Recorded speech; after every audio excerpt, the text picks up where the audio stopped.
Санитарно-хигиенските услови и техничката состојба во која се наоѓаат дел од училиштата во општина Кочани не ги задоволуваат стандардите за здравствено безбедна средина за учениците за време на изведувањето на наставата.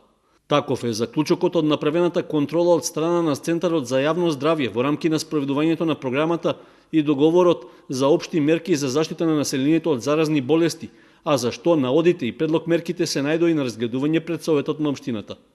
При тоа се предлага реконструкција на тоалетите во Средното општинско училиште Љупчо Сантов, во Основното училиште Никола Карев и Крсте Петков Мисирков, кај училиштата кај кои е потребно да се направи и замена на оштетените подни површини во училниците и спортските сали, во предпросторот на тоалетите да се постават дозери за течен сапун и за дезинфекционо средство, како и постојано да се врши надзор на квалитетот и безбедноста на храната што им се нуди на учениците. Покрај овие има уште неколку мерки, а за кои на седницата на Советот, советниците изнесоа и конкретни предлози.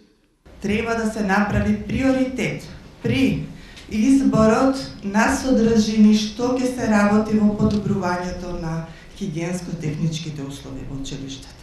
Затоа самиот текст давам предлог до Советот на општината да го изгласаме. Меѓутоа и една друга работа, самиот предлог мерки, значи правните служби од општината да го достават како предлог мерки до самите училишта и да се бара начин истите да бидат задоволени.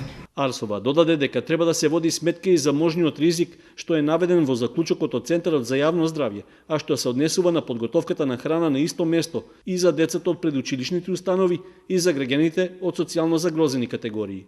При тоа беше побарано минимизирање на сите видови ризици, за да не се случат несакани последици. Сакам да прашам дали се точни шпекулациите дека во Основното училиште Крсте Петков Мисирков и минатата година и сега имало санитарна инспекција која увидела сериозни грешки во работењето, пред се мислам на санитарниот јазол, и дека се платени 2 пати казни. Бидејќи лани рече директорот во отсуство на исправен санитарен јазол во училиштето, учениците го користат санитарниот јазол во спортската сала.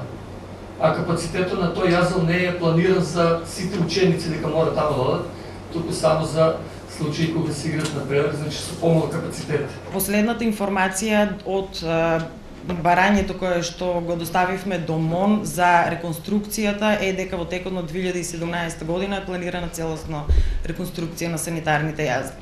Тоа што го прави училиштето е мали минимални поправки и се одржува хигиената колку што може за да биде во услови кои што може да бидат уредни и нормални, така да тоа е тоа што се прави. Освен за хигиенско-санитарната состојба во училиштата, на седницата беше споменато дека во извештајот на Центарот за јавно здравје е утврдено од и исхраната за испитуваната возраст на предучилишни деца, согласно стручните норми, е дефицитарна, како во енергетска, така и во минерално-витаминскиот состав.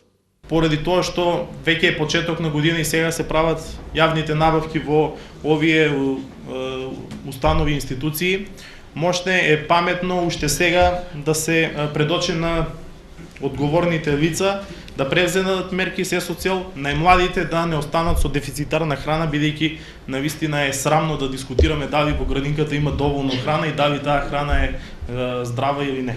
Во врска со забелешките за хигиената во тоалетите во Средното општинско училиште Љупчо Сантов беше речено дека состојбата сега е подобрена.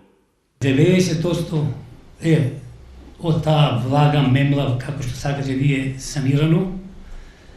Значи чисто е. Повеќето од казанчињата се заменети, останаа уште 3-4 казанчиња. Иако нашиот проект е во Министерството за образование веќе 2 години, со образложение дека ќе се одобри, ние смогнавме сили, едно казанче 1200 денари, толку. 4 спрата по 12 казанчиња. Ги поправивме скоро сите, нема влага, нема мниење, дури да ви кажам, во врска со водата, можете слободно да проверите, 50% водата е намалена во однос на плаќањето. На крајот од разгледувањето на точката беше прифатен предлогот на сите училишта да им се достават заклучоците во извештајот на Центарот за јавно здравје за санитарно-хигиенските услови, а потоа доставените информации беа едногласно усвоени.